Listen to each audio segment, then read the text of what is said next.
அரசியலில் முக்கிய பொறுப்பை வகிப்பவரிடமிருந்து அருவருப்பான கருத்தை எதிர்பார்க்கவில்லை என்று த்ரிஷா கண்டனம் தெரிவித்திருந்த நிலையில் தனது பேச்சுக்கு பாஜக மாநில தலைவர் நயினார் நாகேந்திரன் வருத்தம் கூறியிருக்கிறார்.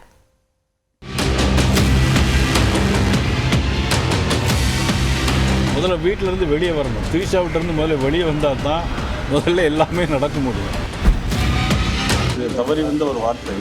என்னுடைய வருத்தத்தை மனப்பூர்வமாக நான் தெரிவிக்கிறேன். தாவேக தலைவர் விஜயின் அரசியல் நடவடிக்கையை விமர்சித்து பேசிய பாஜக மாநில தலைவர் நயினார் நாகேந்திரன் நடிகை த்ரிஷா பற்றி தெரிவித்த தனி மனித தாக்குதல் கருத்துக்கள் அரசியல் களத்தில் அதிர்வலைகளை ஏற்படுத்தியது.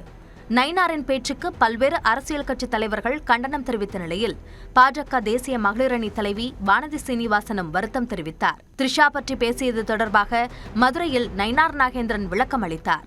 என்ன பொறுத்த மட்டும் தனிப்பட்ட முறையில் யாருடைய மனதும் புண்படக்கூடாதுன்னு நினைக்கக்கூடியது, அவ்வளவுதான்.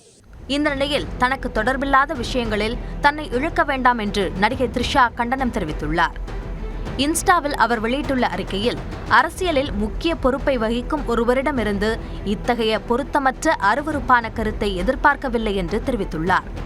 தனக்கும் எந்த அரசியல் கட்சிக்கும் தொடர்பில்லை என்றும் இனியும் அரசியலில் நுழையும் எண்ணம் இல்லை என்றும் தெரிவித்துள்ள த்ரிஷா கடந்த காலங்களைப் போலவே அரசியலில் நடுநிலை வகிப்பேன் என்று குறிப்பிட்டுள்ளார். தன்னுடைய கலைத்திறன் அடிப்படையிலேயே தான் மதிப்பிடப்பட வேண்டும் என்றும் அரசியல் ரீதியாக அல்ல என்றும் கேட்டுக்கொண்டுள்ளார்.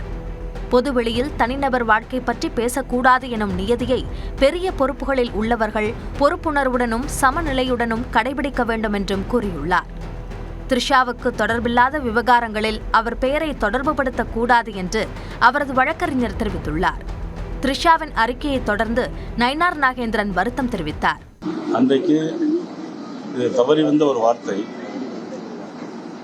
அதற்கு எங்களுடைய அகில இந்திய தலைவி மதிப்புக்குரிய வானதி சீனிவாசன் அவர்களும் ஏற்கனவே என்னிடம் பேசியிருந்தார்கள். நேற்று கூட முன்னாள் மாநில தலைவர் மதிப்புக்குரிய திரு அண்ணாமலை அவருடைய வீட்டுக்கு சென்றபோது அவரும் இது குறித்து என்னிடம் பேசினார்கள். உண்மையிலே யாரும் இதில் வருத்தப்படுவதானால் என்னுடைய வருத்தத்தை மனப்பூர்வமாக தெரிவித்துள்ளேன். நயினார் நாகேந்திரன் வருத்தம் தெரிவித்ததன் மூலம் இந்த பிரச்சனை முடிவுக்கு வந்ததாக கருதப்படுகிறது.